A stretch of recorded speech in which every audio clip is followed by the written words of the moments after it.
اللہ علیہ وسلم نے فرمایا میرا رب کریم جب کسی کو بیمار کرتا ہے نا تو پھر اللہ فرشتوں کو بھیجتا ہے، فرماتا ہے جب پتہ کر کے آؤ کسی سے میری شکایت تو نہیں کر رہا۔ تو فرشتے جا کے عرض کرتے ہیں مالک اس کے پاس تو جو بھی آیا نا اس نے یہی کہا کہ الحمدللہ جس حال میں اللہ نے رکھا ہے میں راضی ہوں۔ اس نے تیری شکایت نہیں کی، اس نے تیری رضا پہ اس بیماری کو تیری طرف سے آزمائش سمجھ کے قبول کیا۔ میرے نبی کریم علیہ الصلوۃ والسلام فرمانے لگے، رب فرماتا ہے فرشتوں گواہ ہو جاؤ، اگر میں اسے اس بیماری سے شفا دوں گا تو جو اس کے پاس خون ہے اس سے بہتر خون اسے عطا کروں گا، اور جو اس کے پاس گوشت ہے اس سے بہتر اسے گوشت عطا کروں گا،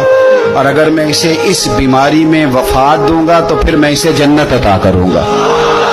اگر شفا دوں گا تو بہترین شفا دوں گا، اور اگر وفات دوں گا تو پھر جنت دوں گا۔ جب آپ حوصلے کے